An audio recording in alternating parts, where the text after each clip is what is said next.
Greetings. Welcome to Releasing Health. As you can see, I am in a vehicle. I am out this morning doing some self-care. And so I wanted to take a few moments to just spend some time with you and to just chat with you.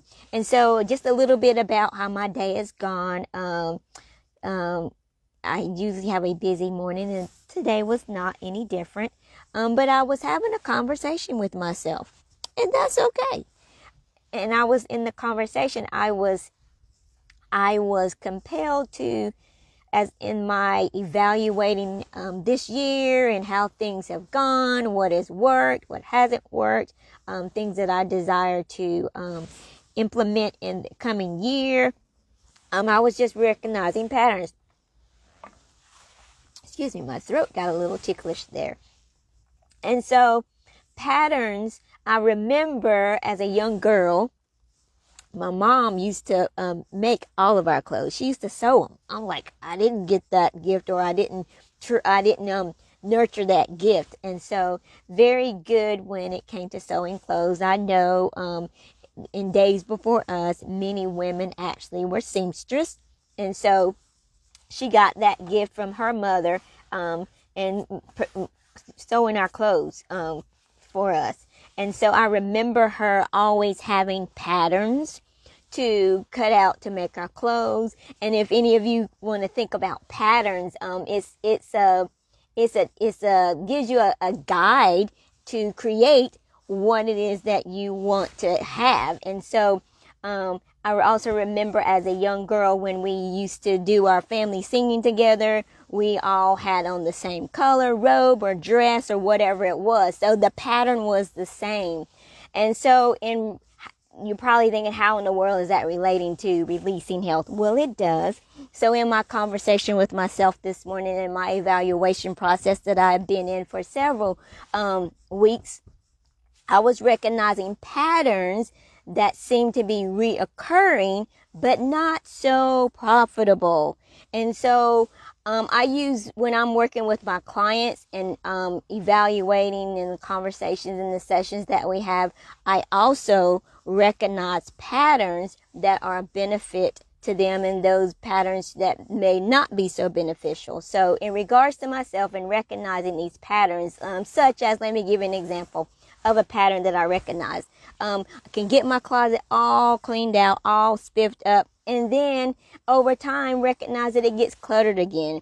And so, or recognizing that I implement a particular routine, and then for some reason the routine gets shifted. I'm no longer doing that. And the things that I had established as a pattern, a good pattern for a positive benefit, have kind of taken an aside for whatever reason. So in recognizing patterns, what I'm working on, and I encourage you to do, is to evaluate what has worked, what hasn't worked, things that you desire to do in the coming days, and to see as you have decided those things and are planning for those things, where patterns get, or things get shifted, and see the pattern of why things reoccur, such as having a clean closet and then it getting cluttered again. And so just really evaluating, getting to the root cause of why does this reoccur? Why does this reoccur?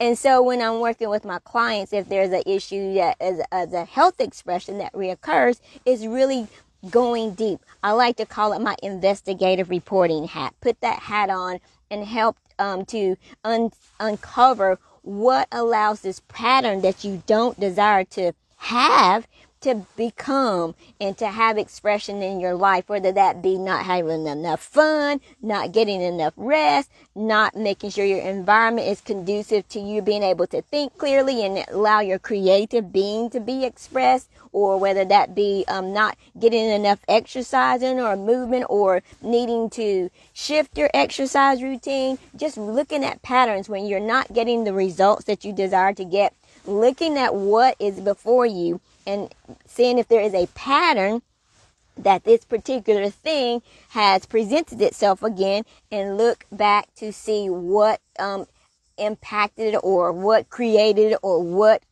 provided a position for it to be in your in your space. And so I've just been doing that and just really having a broad outlook, and recognizing that some patterns that have been ongoing, I now, because I really, for this season in my life, I've really been looking at getting to root causes, and everything on the whole spectrum of being. Getting to the root cause of why patterns that I don't desire reoccur. And so getting to the root causes of those things and alleviating those root causes. And I don't want the root cause to be broken. I want the root cause to be destroyed and uprooted so they don't return. And so I'm looking at that as far as my health, my environment, my work, my business, my ministry, all of those things, patterns that are not allowing things to flow as fluidly and shift when they should shift, because we can get stagnant in what we're doing. And so on that note, and recognizing patterns and recognizing how powerful patterns are, I invite you and even encourage you to take a moment, if you haven't done so, to evaluate you. Evaluate we'll go with the pillars of health, since this is releasing health. We'll go with evaluating if you're expressing fun in your life, if you're having fun. That is a part of health. Making sure that we are engaging in activities that allows us to be able to feel a sense of freedom and liberty, to be able to have a clear perspective, to just enjoy life, let those healthy, feel good endorphins and be produced in our bodies, so that you can just have this euphoria at some moments. And making sure, evaluating your rest. Am I getting enough sleep? Am I sleeping too much? If I'm sleeping too much, why am I sleeping too much? Why am I feeling not having so much energy? Why am I not able to think properly or not maintain focus? Are you getting enough rest? Are you really taking consideration your environment? Is there something in your environment that, I don't know, even if it's I know some people like to put those air fresheners in the wall, those wall plug-ins. I personally don't like them. I personally don't think they still smell good. But really evaluate your environment and see if there's something in your environment that may be triggering a negative expression that you don't want to have. Even down to that. Even if you have a space of clutter that just bothers you. Evaluate your environment, evaluate your social network, and see if there's someone or something within your social network that needs to shift at this time in your life. It's okay to shift, and it is very proper to shift, because we are beings who grow and mature. I've talked about before, aging gracefully is talking about living gracefully and living healthfully and doing whatever is appropriate to allow you to continue to do that. So if you feel an inclination to shift what you have been doing from to something different, then do so. Follow the leading of your being, your spirit person within you, and shift, and then watch things to flourish.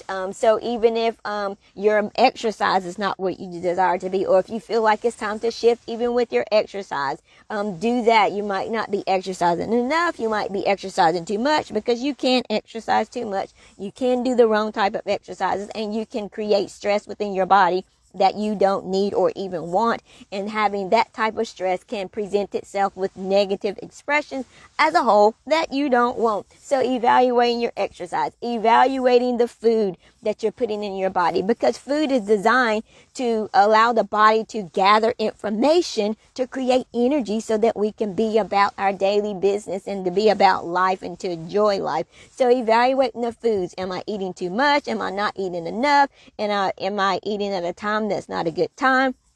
Am I eating at a time that's too close to bedtime?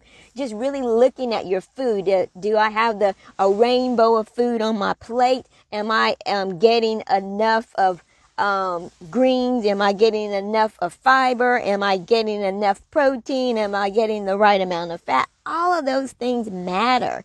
And so looking at the patterns of how we are feeding and fueling these physical bodies. Hey, Tim. And so just looking at that, and then so outlook. Oh my goodness, outlook. Our outlook is so powerful in how our body expresses life, period. So our outlook, or do we have a positive outlook or a negative outlook? Do we have an outlook of growth or outlook of I'm going to stay right where I am? I'm not changing. I'm going to continue to do the things that I'm doing now, but I want something different. And that's insane. If you're wanting to do something different, or if you're wanting things to be different, but you're not doing anything different, one of my sayings is if you change nothing, nothing will change. So really looking at your outlook. Where is your outlook? Which leads into our mindset. What is our mindset? What is your mindset on? Is your mindset on good or bad? Is your mindset on healthy or unhealthy? Is your mindset on progression and not regression? What is your mindset on? And so when you're looking at all of those spectrum of things, and I like to call them the pillars of health, freedom or liberty, when you're looking at all of those things and looking at patterns, if your freedom or your liberty is not being expressed the way that you desire, then look and see if there is a pattern that needs to be shifted. And so I mentioned earlier that when I was younger, my mom used to actually sew all of our clothes. She used to make the most cute little dresses, but I just remember those patterns. She would go to the store. She would find the pattern that she wanted to have, and she would get the material, and she would put the patterns on the material, cut it out, and put it together and get this beautiful creation that we were able to wear. And so on another note, when I'm speaking about patterns, I also remember my grandmother, my mom's mom. She used to sew, very, very wonderful seamstress as well. And I don't mean any disrespect in calling them seamstress. They were much more than that. But they were such creative, and my mom still is such a creative woman. My grandmother was such a creative woman that I even remember her just getting material, getting a visual in her mind, and then cutting the cloth without a pattern. And I'm like, oh my goodness, this is such a gift. And so the truth of the matter is, as we are ending in this 2024, I invite you to look at patterns that you have expressed, that you have imaged throughout this year, and see if that pattern is something that you want to continue or discontinue. See how you can enhance the patterns that you already are doing that are producing some positive, beneficial expressions in your life. And know that patterns are powerful. I'm going to say that again. Patterns are powerful. Patterns are powerful, and patterns actually impact our health.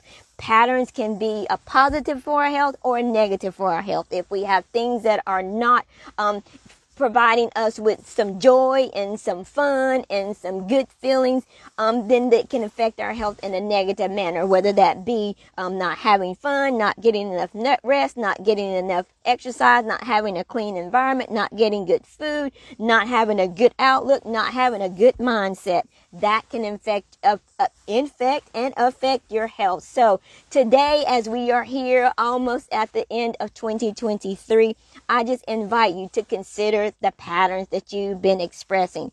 And if it's not what you want it to be like my grandmother. Get some material and create. Get a vision, get an image in your mind and create that. Start to cut it out. Start to build it. Start to establish it. Start to place things where you would desire for them to be placed, and just allow your life to continue to unfold in a healthy manner that you're able to live life long and healthy. So, if nothing else for today, make sure that you be well, that you be prosperous, that you be successful, but most of all, be in your purpose, because that's releasing health. See you next time.